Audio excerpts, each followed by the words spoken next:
నేను చిన్న వయసులో ఉన్నప్పుడు మా అమ్మ మా నాన్న ఇద్దరు విడిపోయారన్న. ఆ చిన్న వయసులోనే ఒక అనాథగా బతికాను. ఆ తర్వాత అర్ధరాత్రి వేళ మంచి 12 గంటల టైంలో ఒకసారిగా గుండెలో నొప్పి వచ్చింది. ప్రాణం వెళ్ళిపోయినట్టుగా అనిపించిందన్న. డాక్టర్ గారు చూసి ఇది హార్ట్ స్ట్రోక్ చాలా ఎక్కువ ఉంది, భయంకరంగా అని చెప్పారన్న. కొందరినైనా రక్షించాలా, ఆయన డాక్టర్ సిద్ధపడాలా. వస్త్రాలు లేని రోజులు, చెప్పులు లేని రోజులు, అసలు నేనంటే ఎవరు పట్టించుకునే వాళ్ళు కాదు. మన సంఘస్థులు పాసి పని చేసుకునే వాళ్ళు ఉన్నారు, ఇంకా చిన్న చిన్న వ్యాపారాలు చేసుకునే వాళ్ళు ఉన్నారు. అందరూ చాలా భేదవాళ్ళే, చాలా కష్టాలు మనం చూస్తాం కదన్నా, చాలా భేదాలు. మీరు ఏం చదువుకున్నారు బ్రదర్? ఎంత చదువుకున్నారు? నేను ఎక్కువైతే చదువుకోలేదన్నా, 3 వరకు చదువుకున్నాను. చర్చిని కాల్ చేయాలన్నారు, రకరకాలు దూషించారన్న. ఇప్పుడు వాళ్ళే బాప్తీసాలకు చెప్పుపడి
ప్రభువైన యేసుక్రీస్తు నామమునకు మహిమ ఘనత ప్రభావం కలుగును గాక. మీ అందరికీ వందనాలండి. మరొక అద్భుతమైన సాక్ష్యాన్ని మీకు పరిచయం చేయడానికి నేను ఎంతగానో సంతోషిస్తూ ఉన్నాను.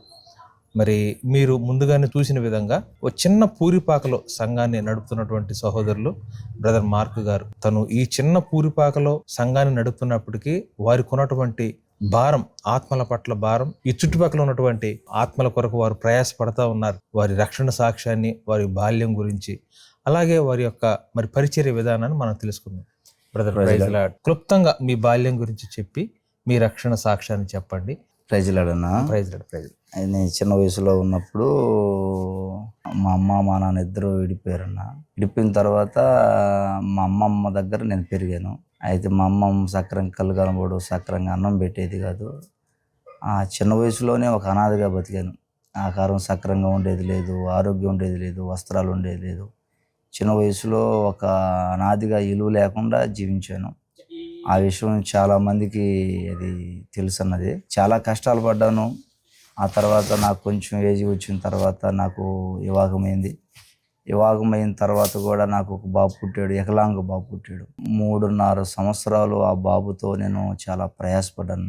ఆ తర్వాత కొద్ది రోజుల తర్వాత ఆ బాబు నిద్రించాడు. 3.5 సంవత్సరాలకి చనిపోయాడు. 3.5 సంవత్సరాలకి. ఆ 3.5 సంవత్సరం ఆ బాబు మాతో ఉన్నప్పుడు నేను ఒక చిన్న తీర్మానం చేశానన్న. ఈ బాబుని స్వస్థపరిస్తే నేను సేవకిస్తాను, ఈ అబ్బాయికి పరిచర్యకు అప్పచెప్తాను అనుకున్నాను. అయితే ఆ అబ్బాయి నిద్రించిన తర్వాత ప్రభు నాతో మాట్లాడాడు. మీ బాబుని పరిచర్యకి ఇస్తా అన్నావు కదా, మీ బాబు లేడు కదా, ఇప్పుడు నువ్వు పరిచర్యకి రావాలని దేవుడు మాట్లాడాడన్న. అయితే 2016లో నేను పరిచర్యకి రావటం జరిగిందన్న. ఇంకా తర్వాత పరిచర్య చుట్టుపక్కల అక్కడెక్కడ చేసుకుంటూ ఉన్నాను. ఈ చెన్నూరుకి పరిచర్యకి వచ్చాను. అయితే ఇక్కడ ఒక యవనస్తురాలు స్టార్టింగ్లో ఆరాధనకు వచ్చారు. ఆ యవనస్తురాల ద్వారా ఈ పరిచర్య విధంగా కొనసాగటం జరుగుతూ ఉంది.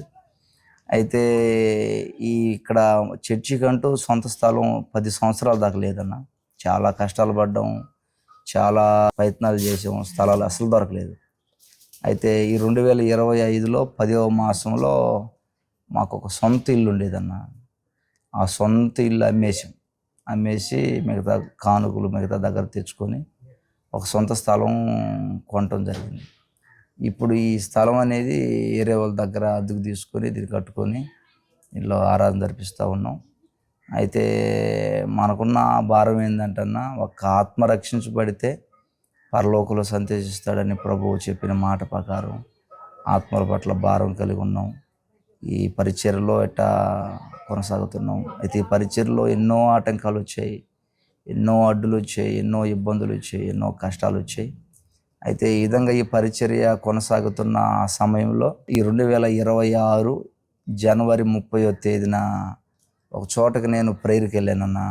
ఆ నైట్ అక్కడే ఉన్నాను. ఆ తర్వాత అర్ధరాత్రి వేళ మంచి 12 గంటల టైంలో ఒకసారిగా గుండెలో నొప్పి వచ్చింది. ఆ తర్వాత వాంతులైనాయి, ఇంకా తల తిరగడం స్టార్ట్ అయింది.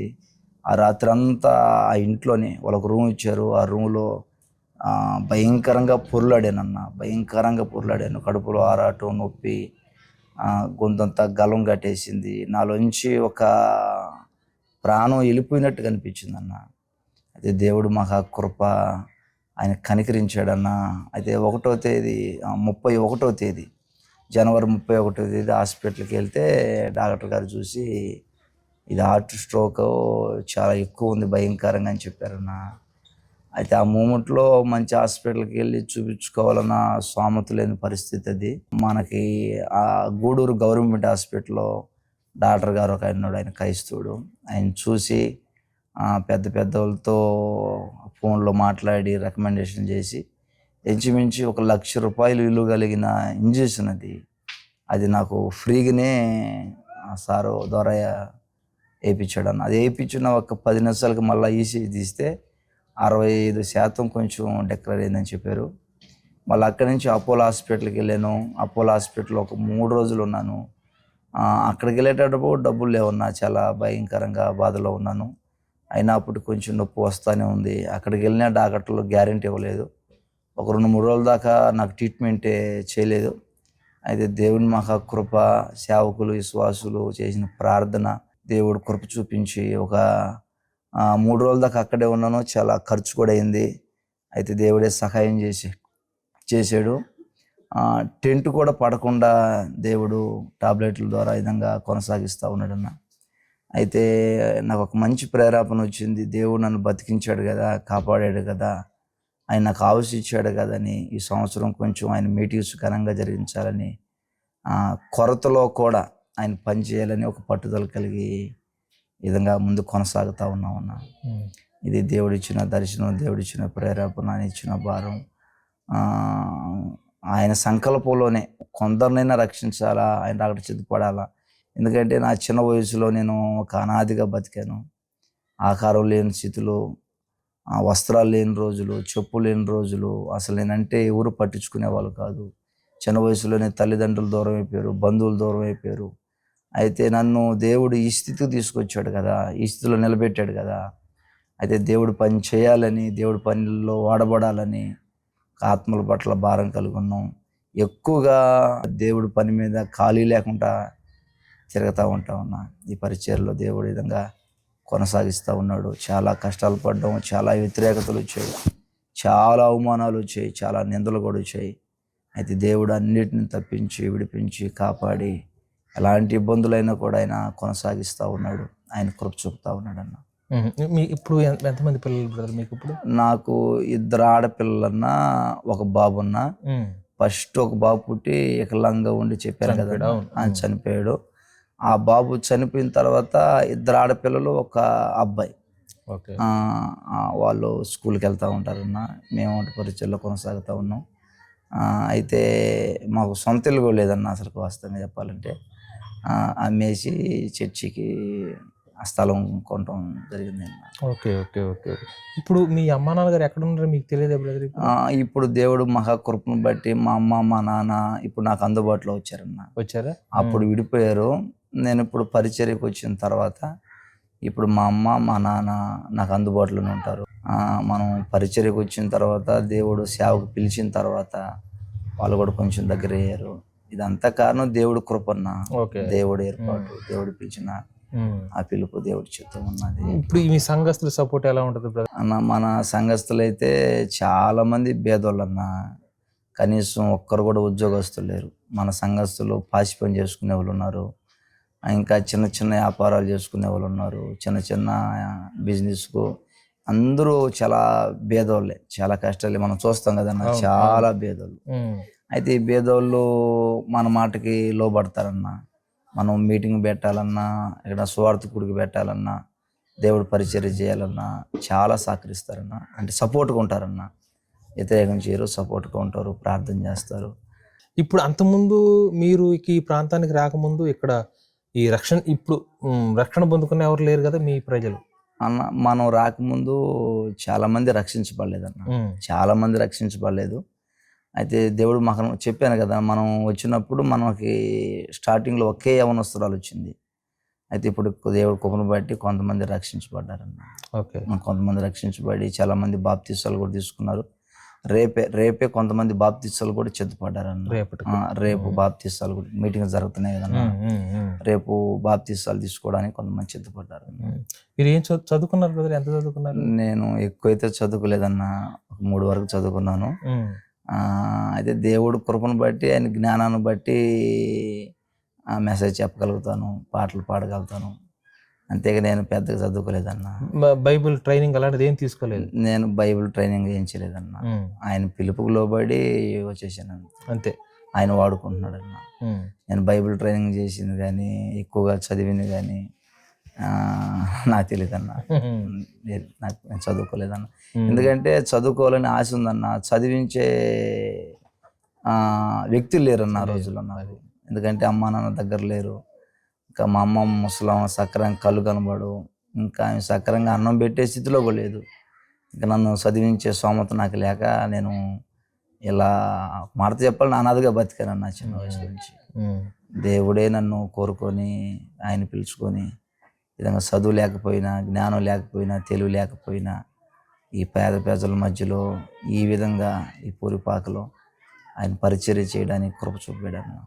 చాలా సంతోషం బ్రదర్. ఇప్పుడు ఒక సంఘము ఏర్పడాలి అంటే దేవుని కృపే, మనం దాన్ని కాదను.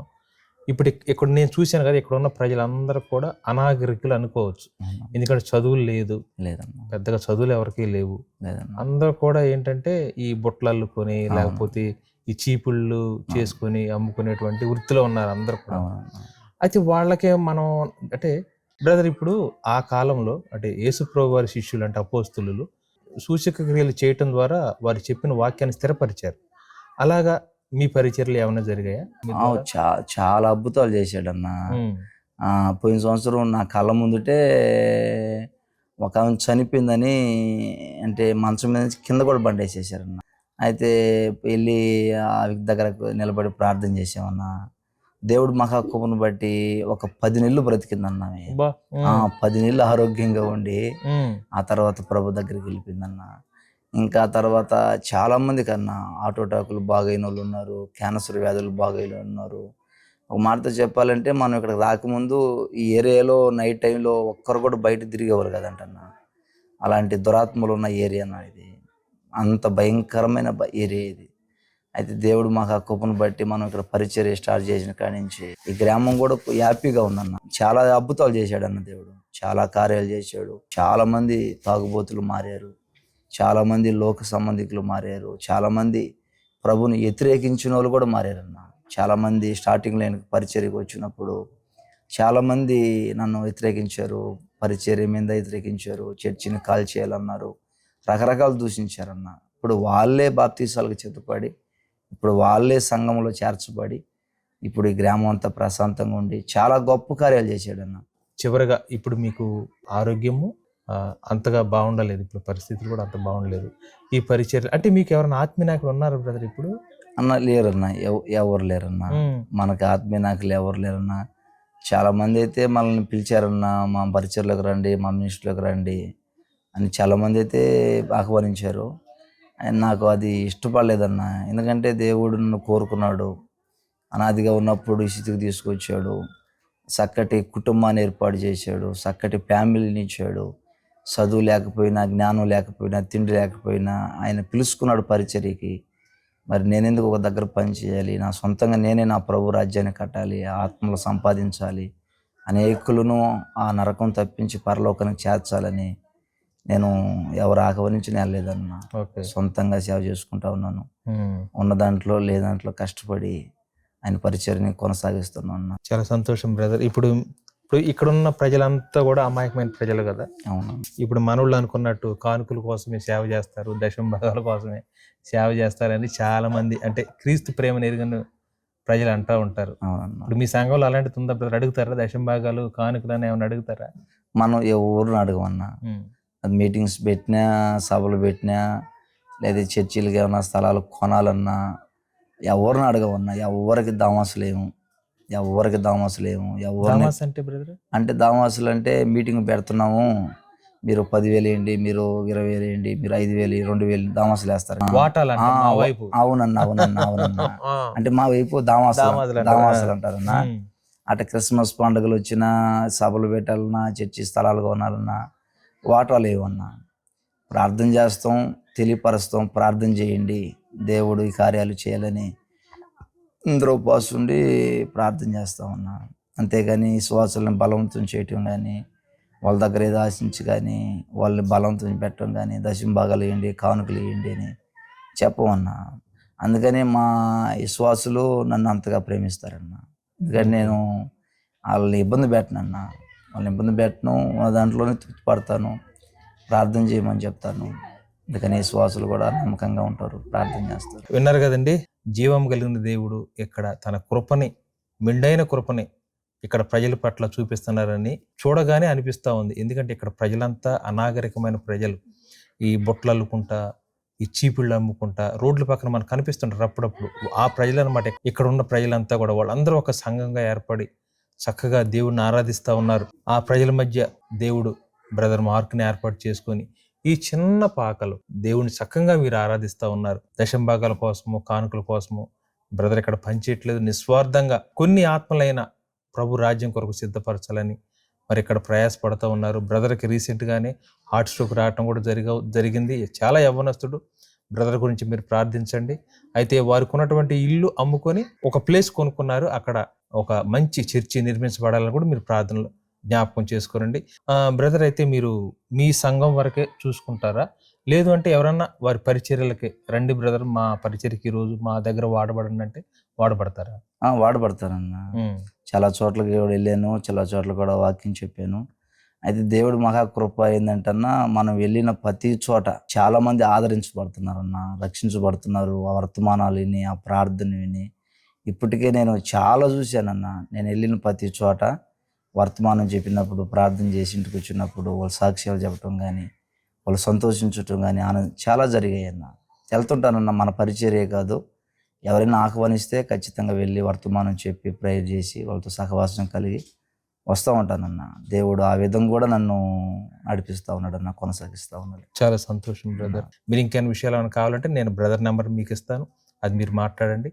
బ్రదర్ మీ సాక్ష్యాన్ని, మీ సమయాన్ని, ముఖ్యంగా నిస్వార్థమైన మీ పరిచర్యను మా ఆత్మీయులు మీరు పంచుకున్నందుకు వందనాలు. యేసయ్యా నీవు లేక ఉండలేముగా, నీవు తోడుంటే మా బ్రతుకు పండగేనుగా. యేసయ్యా నీవు లేక ఎండమావిగా, నీవు తోడుంటే మా గుండె నిండు బావిగా మలిగిన దీప